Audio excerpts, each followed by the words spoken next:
Hello everyone, in this video I'm going to demonstrate how to interface an SPI based LCD with Raspberry Pi. So let's get started. Before we can jump into the actual software, let me brief you about the pinouts. So we have the VCC, ground, chip select, reset, command, A0, MOSI, since the Raspberry Pi is the master here, and the LCD is going to be the slave, the clock, and finally LED. You can see here the LED and the VCC both are connected to 3.3, and here you have the ground. The purple, I believe, is the MOSI.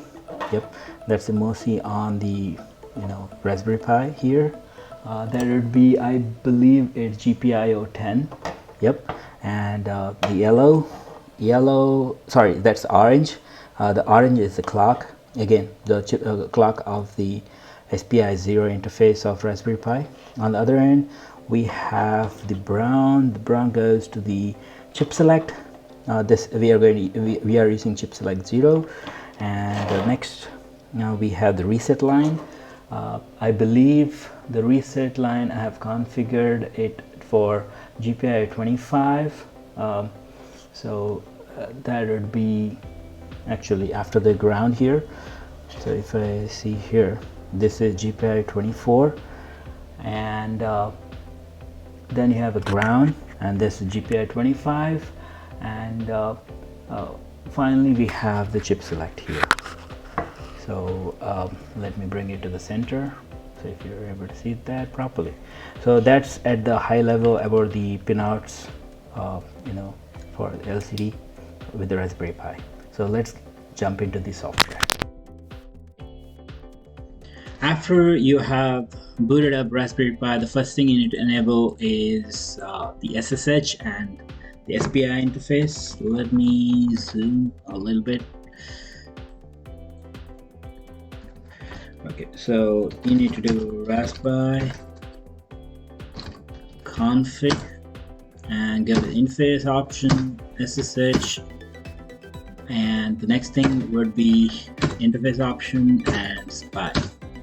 So and then you can go ahead and reboot the Raspberry Pi.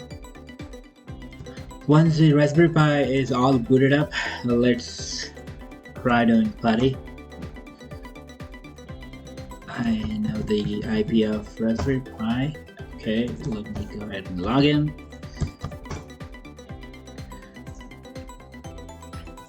I think, let me increase the font size a little. Okay, so the first thing I need to do is perform a checkout of the repository. I already have the source code checked into GitHub. Let me do that.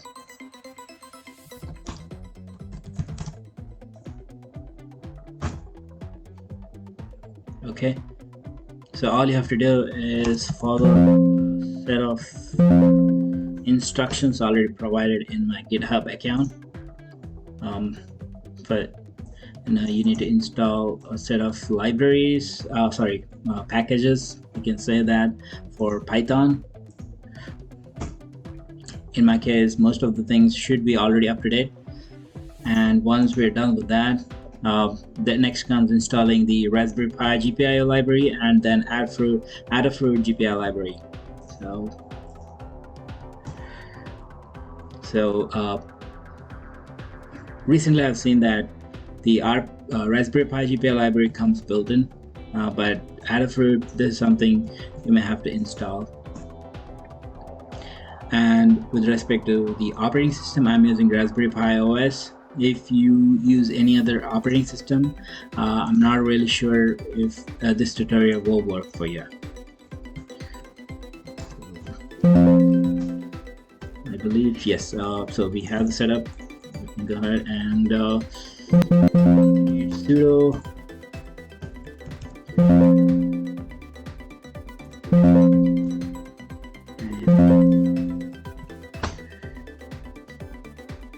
that's it.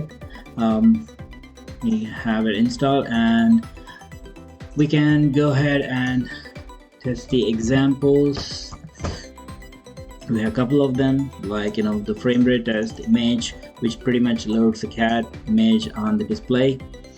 This is pretty much with the delay, the same thing, and the scrolling text, and finally it displays some random shapes.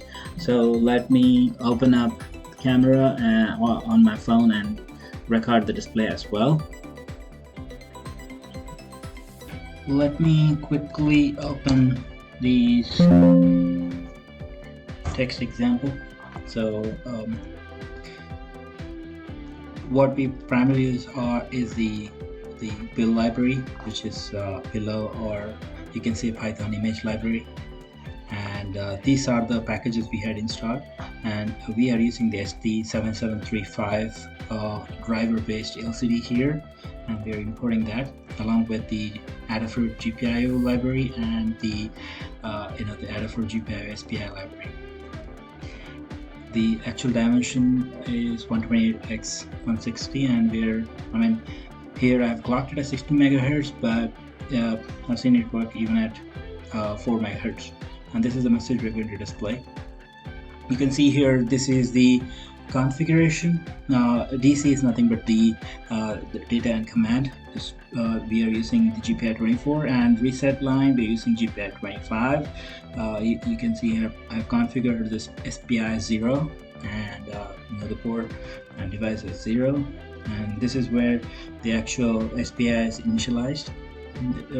Again, this ST7735 library is the one which we had installed earlier using the Python setup install command, and then we are passing the command reset line and finally the SPI dev library as a parameter to the ST7735 library, and we are initializing the the driver here, and that's it. Like, we're initializing the new image method, configuring as RGB, and passing the width and height, and finally initializing it to all 0.